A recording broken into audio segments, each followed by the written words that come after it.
I make almost twice the federal minimum wage, and I am still thousands of dollars below the poverty line. I am homeless. I live in my car. I cannot afford to rent an apartment. I can hardly afford to live in my car. Food is expensive. And it's tough times, you know? I work 40 hours a week. I am not in an entry-level position. I am in a skilled position. I make twice the federal minimum wage. And I am poor.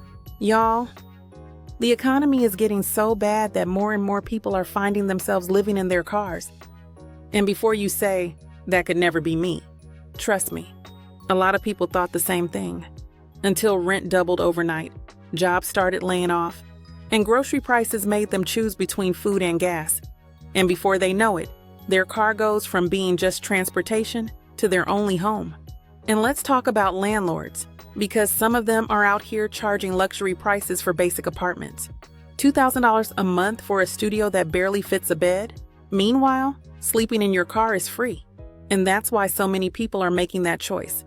Not because they want to, but because they literally can't afford not to. So I'm putting the rest of my stuff in storage. But so the hotel that I went to yesterday, I went to two. They're both just seedy hotels, right? But then they have the nerve to charge people like find a house or something, because these apartments are charging per week. I think it was $480 a week, and it had 2 beds in it. And I'm like, I'm not paying that. I don't even make that. I don't make that amount of money. I would have to put my whole freaking paycheck just to pay the room, and that's all. I'm just working literally just to find a place to sleep. Like, I get it. We have to live. I get it. We have to survive. But I'm not paying that. That's outrageous. I'll just save my money and work on trying to get me a house or something when the housing market. The thing about it is, if you can't afford it, you just can't afford it. I just have to work to save my money to get me another place. That's it, because it's really not worth living in a hotel. How are you going to save money if you got to pay $480 for a hotel room? That just doesn't make sense. So, and I'm not bitching. I'm not mad at nobody but myself, right? So I'm not pointing fingers at nobody. I'm not. But even people that say that they're going to help you, they start to renege, right? People renege on what they say because you can tell the way that they treat you that they don't really want to help you. And that's okay. And I'm not mad at anybody for not wanting to help. It is what it is. I'm not, listen, I will stay in my car if I need to. That's that. So I'm not paying for a hotel room. It's too outrageously expensive. I couldn't possibly afford that. I would literally just be going to work every day to pay for a seedy hotel and barely scraping by, barely getting food, just barely surviving, right?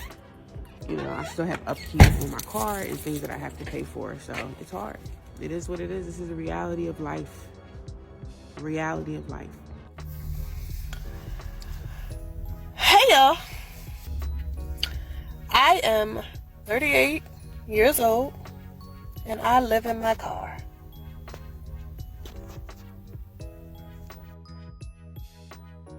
Not something I ever thought I would say. I am currently homeless,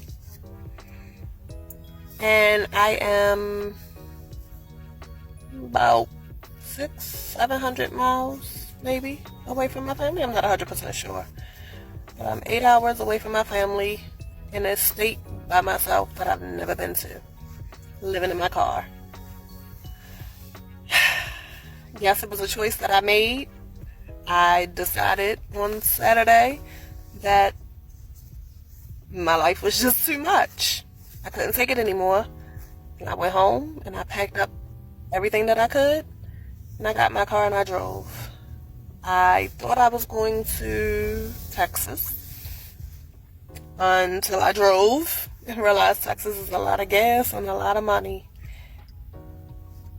neither of which I had. So I ended up here in Knoxville, Tennessee. Knoxville, Tennessee is where I'm calling home for right now.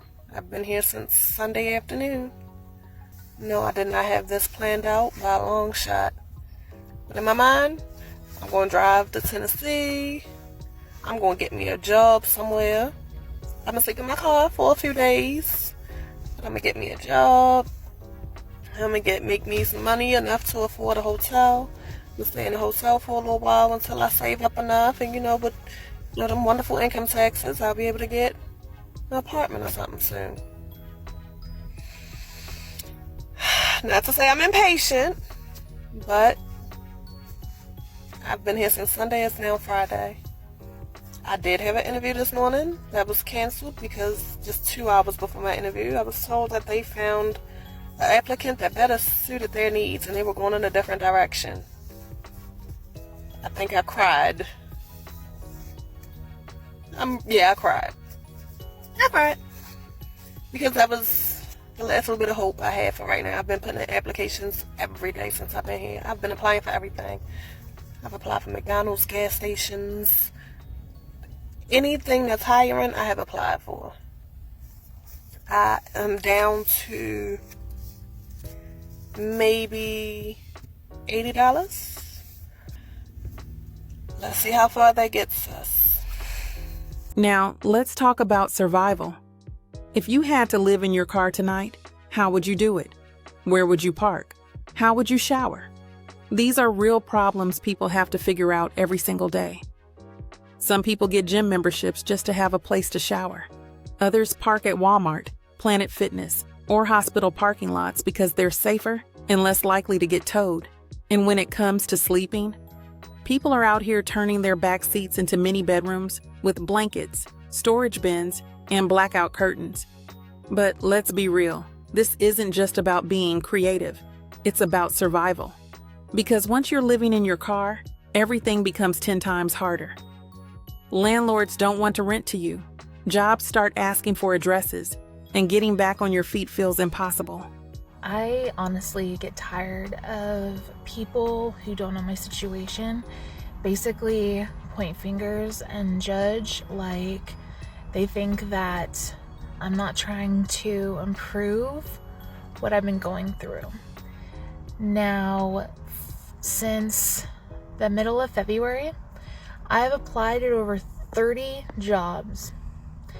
And I'm not talking about like high-end, high-quality jobs. Like I've applied at grocery stores, coffee shops, burger places. I've applied pretty much anywhere that I have experience. And I've only gotten one call for an interview, which they turned me down. I've gotten a few emails in which they have gone with other candidates without even meeting or speaking with me. So I get tired of people saying that, oh, you're homeless because you don't want to get a job. It's like, I am trying to get a job, and the fact that I have a trespassing charge that I'm trying to dismiss is hindering me from doing just that.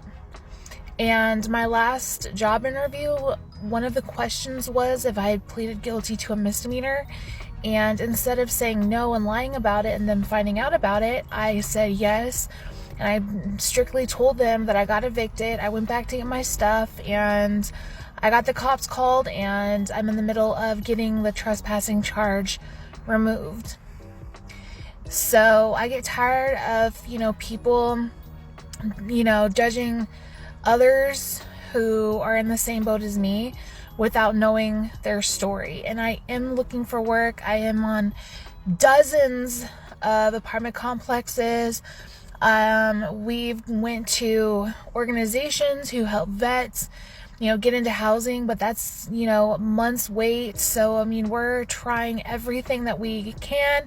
We're both actively looking for work. I'm on Indeed every single day, multiple times a day, applying for anything that I'm qualified for. And I'm trying to get this trespassing charge removed so I can at least go back to do DoorDash and all that. So it's like, I am trying. So if you come across my page and you check out my videos, understand that I am trying to get myself out of this rut that I'm in, because I absolutely hate it. Come spend the night in the car with me because we're homeless and it's cold.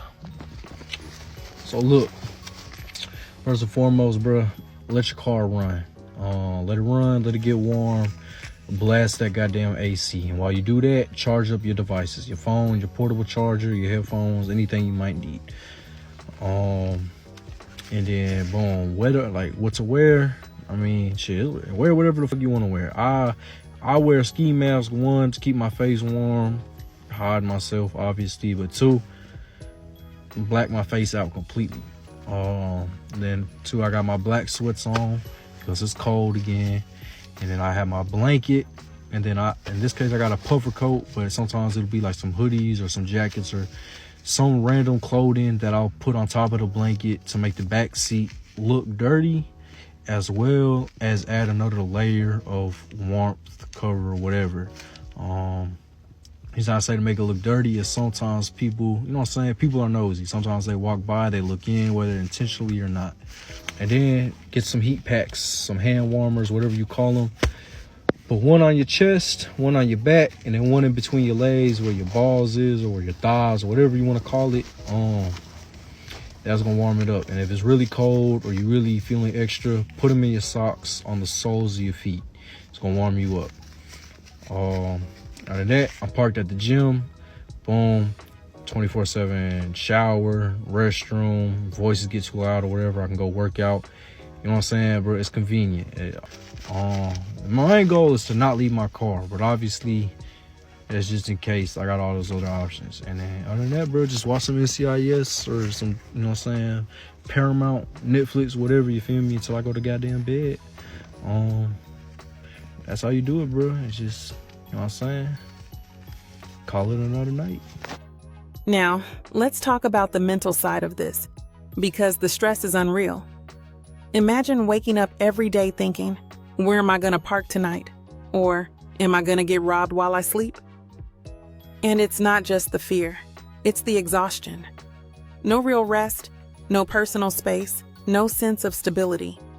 You're constantly on edge, worrying about getting towed, ticketed, or worse. And then there's the isolation. People who live in their cars often hide it because they don't want to be judged. But that only makes the struggle lonelier. I wish I had someone to call on.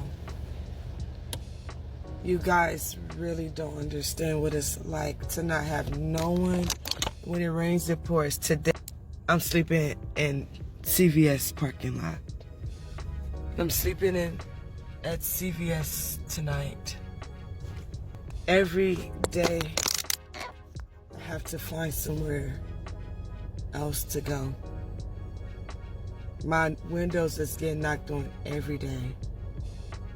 No matter what, people will know, because either my car is going to be running to keep my car warm for a bit, or you're going to see things in my window to, and then they look like it's just a lot. And all I want was help with food sometimes. That hurts. That they always have this thing where they say people help those that help yourself, and it's not like that when it comes to me. It's like people waiting to see me like rot out here. I do not feel comfortable in a car. I do not feel comfortable in a car. And I tried everything that I could. I tried 211.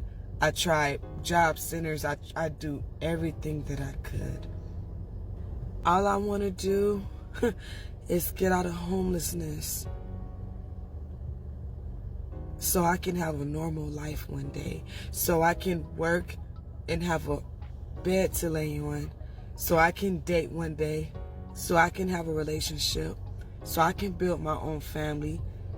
So I can know what it's like to have a girls' night out. I didn't get to have a life. I didn't have any 20s, you guys. I wish I didn't drop out of college. And you guys, just know I want to go back to school. I have to be somewhere for a year. I lived in 5 different states to know about like what it takes to get something off the ground, have something going for yourself. And to be able to go to school in North Carolina, I would have to live out here for a year and do my taxes and like show proof of that I've been out here for a year so I can go back to college. But if I keep bouncing around and going everywhere homeless where nobody's trying to help me, then it'll be hard to at least work towards helping myself. Like, it really hurts. Like, if my car breaks down, I won't have nobody to call on. So I gotta make enough money and get up something so I can at least afford AAA. Because I might as well try to get all the money I can once I'm able to be in a safe spot, to be able to work hard and not be on survival mode. Yeah, I don't understand when you don't have a couch to sleep on or available shelter to go to and you could just like stack. Life is hard. Especially, it's not like I'm in a van or a hatchback car where I can spread my body out a little bit. Maybe if I was in a van or a truck, it would be more doable. But it's a car, and I'm not that short. Maybe if I was 4'11". Obviously, I come on here because I need help because the resources is not available. I call 211 a lot. I have a connection with Urban Ministries. I did a coordinated entry. I'm on the waiting list for Section 8 in California to this day. And it's been on the waiting list since 2013.